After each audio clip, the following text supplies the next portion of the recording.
සියලුම ගෞරවයත් මහිමයත් ප්‍රශංසාවත් ත්‍රියක දෙවියන් වහන්සේටම පමණක් දෙමින් අදත් සන්ධ්‍යාමනය කිරීම සමග එක්සිත් වෙමු.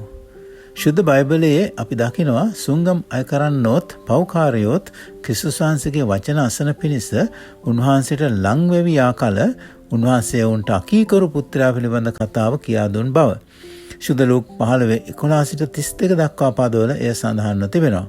20 වෙනි පදයේ කියන්නේ පුත්‍රයා දුර සිටියදීම ඔහුගේ පියා ඔහු දැක අනුකම්පා වී දුවගෙන ගොස් ඔහුගේ බෙල්ල වැළඳගෙන ඔහු සිඹගත්තේය යනුවෙනුයි. ඊශ්‍රායල් මෙන්ම මැද පෙරදිග සංස්කෘතියේ පවුලේ මූලිකයා වන පියාට නොගැලපෙයයි පිළිගන්නා දෙයක් තමයි ඒ පියා කළේ. එනම් පුත්‍රයා තමා ළඟට එනතුරු නොසිට පියා ඔහු වෙත දුවගෙන යාමයි. එය පුදුම සහගත ක්‍රියාවක්. තම පුත්‍රයාගේ නැවත පැමිණීම ගැන පියා ඉමහත් ප්‍රීතියෙන් පසු වුණා. එවැනි පිළිගැනීමකට පුත්‍රයා කිසිසේත් සුදුසුනේ නැහැ. ඔහු තමාගේ මුළු උරුමය පියාගෙන් ඉල්ලාගෙන නිවසින් පිටවීම යනු ඔහු තමාගේ පියා මිය ගියා යයි සැලකීමට සමාන වුණා.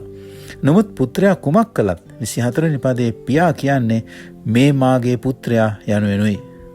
මේ උපමාව අපට මතක් කර දෙන්නේ දෙවියන් වහන්සේ අපව පිළිගෙන ඇත්තේ අපගේ හොඳක් නිසා නොව උන්වහන්සේගේ ප්‍රේමය නිසා බවයි.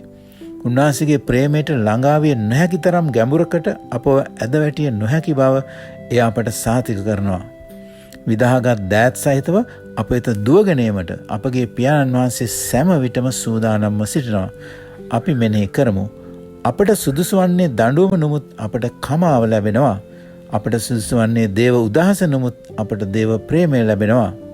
අපි ආඥා කරමු ප්‍රේමණීය දෙවියන් වහන්සේ ක්‍රිස්තුස් වහන්සේ කුරුසියේදී අප වෙනුවෙන් කළ සියල්ලට අපි බොහෝ සෙයින් ගුණවන්ත වෙනවා. උන්වහන්සේ මෙන් වීමට ආශා කරන සිතක් අපට දුන මැනව. ආමෙන්.